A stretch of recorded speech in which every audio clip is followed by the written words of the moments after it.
Hello అండి, నమస్తే. అందరికీ కార్తీక పౌర్ణమి శుభాకాంక్షలు. కార్తీక పౌర్ణమి సందర్భంగా ఇంద్రనగర్లో వెలిసిన కేదార్నాథ్ శివలింగం లక్ష దీపోత్సవం కార్యక్రమం చాలా బాగా జరిగిందండి.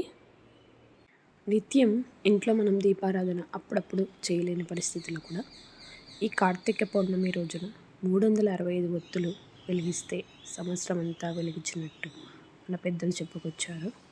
కావున ఈరోజు కార్తీక పౌర్ణమి రోజున తప్పనిసరిగా 365 ఒత్తులు వెలిగిస్తే సంవత్సరం అంతా వెలిగించినట్టు అర్థమండి. సో ఈరోజు మాత్రం నేను ఏ సంవత్సరమైనా మిస్ చేసుకోకుండా ఖచ్చితంగా ఒత్తులు అనేది వెలిగించి వస్తాను శివాలయంలోకి వెళ్ళేసి. అదేంటి ఇక్కడ 2 పెంతలు పెట్టి వెలిగిస్తుంది అని అనుకుంటున్నారా? ఒకటి నేను, ఇంకోటి మా వారు, ఇద్దరం పెట్టామండి. ఇంటి యజమాని పెడితే చాలా మంచిదని చెప్పేసి మా ఇంత కూడా ఇంకోటి పెట్టించాను. ఒత్తులు వెలిగించేసి హారతి ఇచ్చేసి టెంకాయ కొట్టేసి మనస్ఫూర్తిగా దృఢ సంకల్పంతో ఒక కోరికనేది కోరుకుంటే ఖచ్చితంగా నెరవేరుతుందండి. ఈ పూజా విధానం అయితే నాకైతే బాగా జరిగింది. కానీ ఒక్క మిస్టేక్ అయితే ఈ పూజలో జరిగిందండి. మీరెవరైనా గెస్ట్ చేస్తే ఖచ్చితంగా కమెంట్ చేయండి.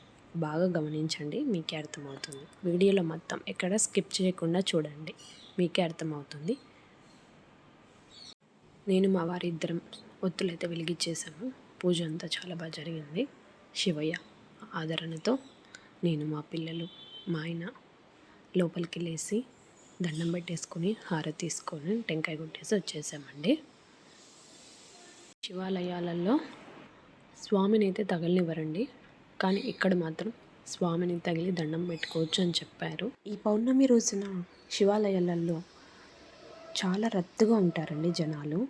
స్వామివారిని బయట నుంచి చూసి అర్చన చేసుకొని రావడమే కానీ లోపలికని వెళ్ళేది చాలా కష్టమైపోతుంది. కానీ ఈ గుడి నిర్మాణం అయితే మా బాబాయ్ చేశారండి. మా బాబాయ్ సొంతంగా ఈ గుడి కట్టించారు కాబట్టి మమ్మల్ని లోపలికి తీసుకెళ్ళి అర్చన చేయించారు. స్వామి దగ్గర నుంచి చూసే అవకాశం మాకు పొందింది. మనసంతా చాలా ప్రశాంతంగా అనిపించిందండి. ఈ వీడియో అయితే ఇంతేనండి. నేను ఒత్తులు వెలిగించేటప్పుడు ఒక మిస్టేక్ అయితే జరిగిందని చెప్పాను కదా, అదేంటో గెస్ చేసి నాకు కమెంట్ చేయండి. నచ్చినట్టయితే లైక్ చేసి సబ్స్క్రైబ్ చేసుకోండి. Thank you for watching.